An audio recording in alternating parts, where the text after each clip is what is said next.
In Brooklyn, a lot of the times if you live near water, all this stuff is really bad. So I live right next to a place called Caesars Bay. It's a big, like right by the Verrazano Bridge. The morning that Hurricane Sandy hit, about 7 o'clock, it was kind of a last-minute decision to evacuate our house.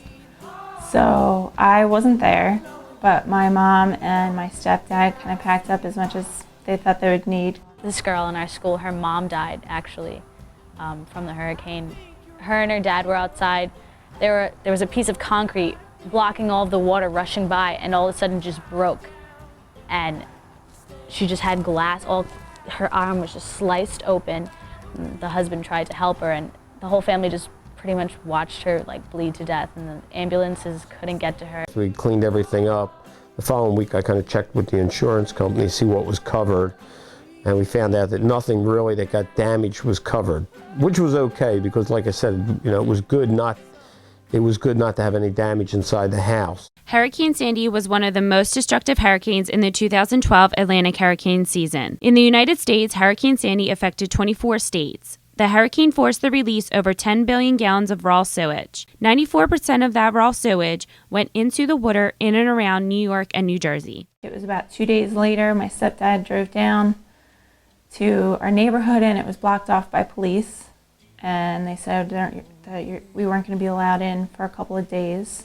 So he actually snuck into our neighborhood walking, and there were boats everywhere in the streets, like up against trees. There's just stuff everywhere.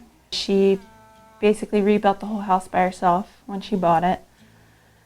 And I lost everything that I had. It could have been worse because the house is still there, at least we thought.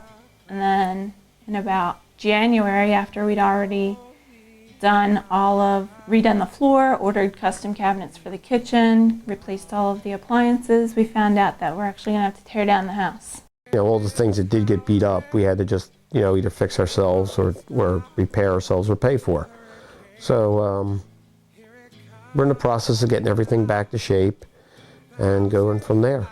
My mom actually went online and got phone numbers, got just any information that she could for whatever help was out there, and she immediately searched for FEMA to get 3 months rent and a stipend of money for any of our immediate needs, whether it was toiletries or clothes. It was really helpful, and a little bit of a weight lifted that we didn't have to think about any of that stuff right away. Even though some things have gone smoothly, a lot of things haven't, and we still have a lot of rebuilding to do and kind of a lot of starting over to do.